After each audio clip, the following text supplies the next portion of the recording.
Hello students, कैसे हो आप सभी लोग। तो उम्मीद है आप सभी लोग अच्छे होंगे। आज हम लोग लेकर आए हैं उत्तराखंड ट्रिपल एससी के जो कनिष्ठ सहायक की परीक्षा हुई थी उसकी रिवाइज्ड कट ऑफ इसलिए है क्योंकि इससे पहले एक अनुमान हम लोगों ने अपना डाला था जिसमें हम लोग 70 से 75 का अनुमान लगा रहे थे।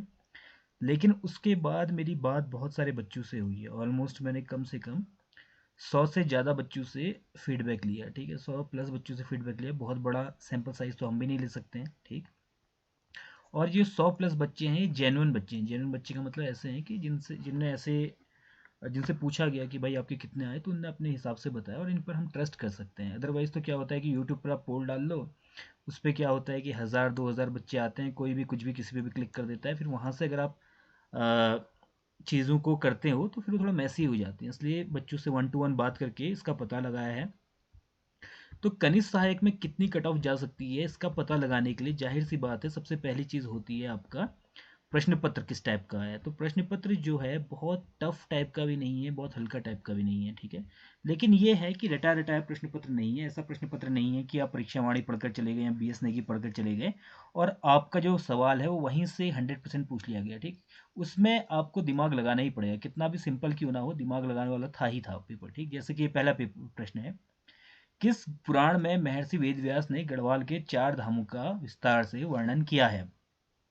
कहीं पे इसी लैंग्वेज में इस प्रश्न को कहीं पे नहीं लिखा गया है। ऐसा कहीं नहीं लिखा गया कि जो आपका स्कंद पुराण है वो वेद व्यास ने लिखा है, स्कंद पुराण में ये बातें कही गई हैं तो इसका वर्णन वेद व्यास ने ऐसा कहा है, कहीं पे नहीं लिखा गया। तो वहाँ पे दोनों फैक्ट आपको जोड़ने पड़ेंगे। पहला तो ये महर्षि वेद व्यास को जोड़ना पड़ेगा, दूसरा जोड़ना पड़ेगा स्कंद पुराण को, तभी आप इस क्वेश्चन को कर पाओगे। डायरेक्ट क्वेश्चन नहीं पूछे गए। तो ये थोड़ा सा ऐसे बच्चों के लिए दिक्कत है जो बच्चे थोड़ा सा रटे रटाई विद्या पर थोड़ा फोकस करते हैं, उनको लगता है कि थोड़ा सा हम पढ़ कर जाएंगे और वैसे ही पेपर आएगा।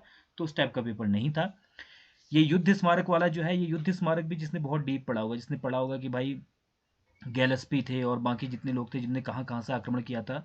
आप जानते हो कि जब चार तरीके से तरह से आक्रमण हुआ था, 4 जनरल जो थे अलग अलग साइड से भेजे थे अंग्रेजों ने, और उसके बाद गोरखपुर से एक गया था, एक इधर से गया था, एक यमुना घाटी से गया था, आदि आदि। जब वो पूरी आप कहानी पढ़ोगे तब आपको पता चलेगा कि अच्छा, जो खलंगा वार मेमोरियल है वो वार मेमोरियल किसके उसमें बनाया गया था, गैरस्पी के उसमें बनाया गया था और देहरादून में ये बनाया गया है। ठीक है, तो तब आपको थोड़ा सा डीप पढ़ना पड़ेगा। अगर बेसिक आपने पढ़ा है और परीक्षा वाणी से तो क्वेश्चन नहीं आए, जाहिर सी बात है। परीक्षा वाणी से कितने क्वेश्चन आएंगे? परीक्षा वाणी से मान लो आप उत्तराखंड के बहुत कम क्वेश्चन होंगे, जैसे कि नेशनल पार्क वाले क्वेश्चन है वो आपके परीक्षा वाणी से आए। ठीक है, परीक्षा वाणी से नेशनल पार्क वाला क्वेश्चन आ गया, या इस तरह के जो छोटे मोटे क्वेश्चन है वो आ गए। ठीक, वो वहाँ से आपके आ सकते हैं। जैसे कुमाऊं क्षेत्र में कौन सा नृत्य होता है, ये आपका परीक्षा वाणी में दिया है, छपेली होता है।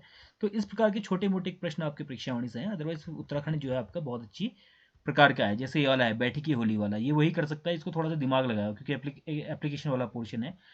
आपको पता होना चाहिए कि कुमाऊं रीजन में ही बैठी की होली, खड़ी होली, इन सब का चलन है। गढ़वाल में थोड़ा सा कम है, तो जाहिर सी बात है इसका अल्मोड़ा हो जाएगा, तो वही लोग इसको कर सकते हैं। ठीक, बाकी हिंदी आपकी ठीक है। तो जो पोर्शन आपका आया है वो आया आपका जो आपकी मैथ्स आई है, रीजनिंग जिसको हम कह सकते हैं, वो आपकी ठीक ठाक टाइप की आई है। तो मैथ्स और रीजनिंग में आपके पूरे पूरे मार्क्स आ सकते हैं। जो 7 8 क्वेश्चन है उसमें आप पूरे मार्क्स लेकर आ सकते हो। जो भखोरा वाला क्वेश्चन था, मैंने आपको बताया कि ये थोड़ा कुमाऊं साइड में भखोरा को कम जानते हैं। ठीक है, गढ़वाल साइड में इसको जानते हैं, और इसका परीक्षा वाणी ने तो कहीं नाम भी नहीं दिया है। ठीक, ये आप थोड़ा बहुत मेरे ख्याल में अगर दिया हो सकता है तो BS नेगी ने दिया होगा, बट अदरवाइज ये नहीं दिया है। सुमेलित कीजिए, ये वाले क्वेश्चन जो थे करंट अफेयर से रिलेटेड क्वेश्चन है। ठीक, सुमेलित करने वाले, तो एक करंट अफेयर जिसने पढ़ा होगा वही कर सकता है। ये रटरटाई विद्या यहाँ पे भी काम नहीं आने वाली। तो इस प्रकार के क्वेश्चन हैं। ये डोंगी पंटोली की जो क्वेश्चन है, ये वाला क्वेश्चन आपका दिया हुआ है, ये दोनों में दिया है, परीक्षा वाणी में, BS नेगी में, दोनों में ही दिया हुआ है। इसके अलावा भीमताल लोक संस्कृति, ये तो बहुत आसान क्वेश्चन था, ये आप लोगों ने सब निकल लिया होगा। आर्थिक सर्वेक्षण सभी लोग पढ़कर जाते हैं। उत्तराखंड के किस शिलालेख में यूनानी राजाओं के नाम का उल्लेख मिलता है, आदि आदि। तो इस प्रकार के बहुत सारे प्रश्न हैं जिन पे आपका ये क्वेश्चन जो है, ये क्वेश्चन जैसे उत्तराखंड के किस शिलालेख में यूनानी राजाओं के नाम मिलते हैं, तो किस शिलालेख में यूनानी राजाओं के नाम मिल सकते हैं, आप थोड़ा सा इसको सोच के देखें। तो आप जानते हो कि जो बागेश्वर है, बागेश्वर में यूनानियों का कोई लेना देना है? बागेश्वर से कोई लेना देना नहीं है। अब जाहिर सी बात है यूनानी आएंगे भी तो बागेश्वर कब पहुंचेंगे ना, तो उनका पहले उनका सामना कहाँ होगा, तराई और भाबर से होगा, तो फिर बागेश्वर पहुंचने का उनका मतलब नहीं बनता है। पलेठी का सूर्य मंदिर जो कि टिहरी पे है, तो यहाँ पे टिहरी पे भी इनके मिलने के चांसेस थोड़ा सा कम है। तो मेरे ख्याल में कालसी ही एक ऐसी जगह है जहाँ पर इनका मिल सकता है। अगर आप थोड़ा सा लगाओगे दिमाग इस तरह से तो आपका हो सकता है। नंदौर कौन से जनपद में है? ये थोड़ा सा आपका नैनीताल वाले जनपद में आपका नंदौर है। ठीक, तो इस प्रकार से हम आगे देखते हैं। अब ये वाला देखिए, वाला प्रश्न देखिए, सरसी बहुगुना मीनाक्षी खाती शिखा प्रकाश। ये प्रश्न ऐसा है जो बहुत ही डीप प्रश्न है। इस तरह के डीप प्रश्न खासकर बच्चे नहीं पूछते, कोचिंग्स करवाती नहीं है। उजेली या अनेरी होली त्योहार किस जनजातीय समुदाय से संबंधित है? जनजातियों का इतना डीप जो है कहीं पे भी वर्णन किसी भी किताब में आपका नहीं किया गया है। तो कई सारी चीज़ें जो है आपके लिए यहाँ पे, जैसे वाला देखिए वाला श्री देव सुमन, नागेंद्र सकलानी, मोलू भंडारी, ठीक। तो इसमें कौन सा वाला सही है, कौन सा वाला गलत है? तो आप इसमें देख सकते हो कि ये तो हो ही नहीं सकते, ये तो हो ही नहीं सकते, ठीक है। तो दोनों तो जो है शहीद हो गए थे, 1944 में हुए थे, 1944 में शहीद हुए थे, 1948 में शहीद हुए थे। फिर अब बचे दो बचे, मोलू भंडारी जो थे ये हो सकते, ये है इसमें, लेकिन जो कल्याण चंद है ये यहाँ पे नहीं था। कल्याण चंद एक राजा था जो चंद्रवंश का था, तो ये इसका नहीं हो सकता। ऐसे बहुत सारे प्रश्न हैं जिसमें आपको दिमाग लगाना पड़ता है। तो मेरे ख्याल में उत्तराखंड आपका ठीक ठाक टाइप का है, बहुत टफ उत्तराखंड नहीं है। अगर उत्तराखंड के 40 प्रश्न हैं तो 40 प्रश्नों में से आप उत्तराखंड के ही मानिए कि 30 प्रश्न तो आराम से किए जा सकते हैं, ठीक। अगर 30 नहीं भी है, आपकी तैयारी थोड़ा हल्की भी है, आप थोड़ा अगर हल्का भी पढ़कर गए तो 25 प्रश्न तो यहाँ से किए ही जा सकते हैं। बाकी जीएस जो है आपका ठीक लेवल का है, जीएस क्वेश्चन आपके बढ़िया हैं, जीएस के प्रश्न। इसके अलावा जो जीएस आपकी नेशनल वाली जीएस आई है वो अच्छी आई है, बहुत अच्छी जीएस पूछी है। ऐसी जीएस अक्सर वो पीसीएस में भी नहीं पूछता है, जैसे जीएस उसने यहाँ पे पूछ लिया आपसे। थोड़ा सा मैं जीएस के प्रश्न देखता हूँ आपके। आप देखो जीएस बहुत अच्छी है ये वाला जो ये क्वेश्चन हैं तो ठीक है, ये आप लोग कर लोगे, इतनी टफ क्वेश्चन नहीं थे। अगर मैथमेटिक बैकग्राउंड है, थोड़ा बहुत पढ़े लिखे हो आप, तो आराम से इसको कर जाओगे, कोई बहुत टफ नहीं। इससे पहले वाले एग्जाम में ये टफ आया था वाला पोर्शन, यानी कि जो आपका रीजनिंग वाला पोर्शन था टफ था, इस बार उतना टफ नहीं आया, ठीक है। ये देखिए, लॉर्ड रिपन को भारत के उद्धारक की संज्ञा किसने दी थी? किस जीएस की बुक में ये दिया हुआ है, ठीक। तो ये थोड़ा सा टफ क्वेश्चन आ गया आपका, ठीक। ये अक्सर हम लोग स्टोरी क्वेश्चन नहीं पढ़ते हैं। अब कोई कह सकता है कि वो गांधी जी भी हो सकते हैं, क्योंकि गांधी जी जो थे क्या थे, थोड़ा नरम दल्ली वाले थे, तो गांधी जी ने किया हो सकता है, ठीक है। लेकिन रिपन और गांधी जी का क्या है, आपस में कोई ऐसा खास संबंध था नहीं। तो अर्नोल्ड वाइट को भी कह सकते हैं, अर्नोल्ड वाइट का नाम तो आपने सुना ही नहीं होगा, तो अर्नोल्ड वाइट को भी तुक्का मार सकते हो आप।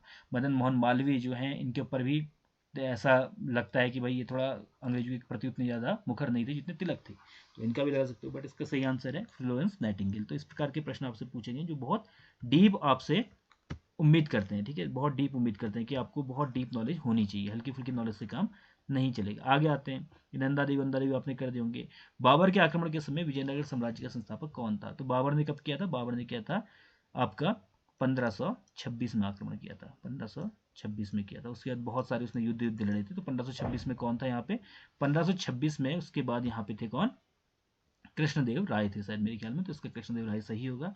ये वही लोग कर सकते हैं जिन्हें थोड़ा सा डीप तरीके से हिस्ट्री पढ़ी है, ठीक। ऐसे ये पीली क्रांति वाला तो आसान था। ये जो M3 वाला है ये टफ क्वेश्चन है, इस क्वेश्चन को हम टफ की श्रेणी में रखें, बच्चे नहीं पढ़ते, अच्छे अच्छे बच्चे नहीं पढ़ते, अच्छे अच्छे बच्चे इन द सेंस जो पीसीएस वीसीएस की तैयारी कर रहे हैं उनके नहीं होते, आईएएस वालों को भी पता नहीं होता ये कितना डीप, कोई नहीं पढ़ता। बट ये थोड़ा सा डीप पूछ लिया है। बल्कि ये हालांकि आपका जो ये वाला क्वेश्चन है किसमें दिया गया था, ये परीक्षावाणी में नहीं, परीक्षावाणी सॉरी लुसेंट में दिया गया है। किस देश में बलकश झील है? बहुत टफ क्वेश्चन है। नीति आयोग के वर्तमान उपाध्यक्ष कौन है? टफ क्वेश्चन है। किस मौर्यकालीन शासक ने सबसे पहले धम्म महामात्र के पद को स्थापित किया था? ये क्वेश्चन तो बहुत टफ है। तो कुल मिलाकर मेरे ख्याल में आपका जो जीएस है, जीएस आपको अच्छे खासे जीएस है, जीएस आपको ले डूबेगी, जीएस ने बहुत को बर्बाद किया होगा। तो अब यहाँ पर अगर हम कट ऑफ की बात करें तो कट ऑफ जो थी लास्ट टाइम जो थी, पहले मैंने इससे पहले 70-75 का बता रहा था, लेकिन फिर मैंने थोड़ा सा लोगों से बात की और थोड़ा सा इसको एनालाइज किया। खासकर मैंने उत्तराखंड वाला पोर्शन बहुत सही से देखा था, जीएस वाला पोर्शन नहीं देखा जिसमें कि बहुत ज़्यादा आपके प्रश्न हार्ड आए जीएस में, ठीक है। तो हम देखिए ये मानकर चलते हैं लास्ट टाइम 58 मार्क्स जर्नल की गई है, जो कि बहुत कम थी और हल्का पेपर था। इस पेपर से हल्का पेपर था, खासकर आपका जो जीएस थी वो बहुत हल्की आई थी पिछली बार। इस बार जो है, इस बार आपका थोड़ा सा बच्चों का मैं मानता हूँ कि लेवल बढ़ेगा, थोड़ा सा वो होगा और बाकी चीज़ें हो सकती हैं, क्योंकि बच्चे हर बार थोड़ा बेहतर बनते हैं पिछली बार से। अगर हम देखें उत्तराखंड ठीक ठाक आया है आपका, रीजनिंग वाले क्वेश्चन जो हैं सही आए हैं, 7-8 क्वेश्चन लगभग हर किसी के ठीक हो ही जाएंगे रीजनिंग वाले।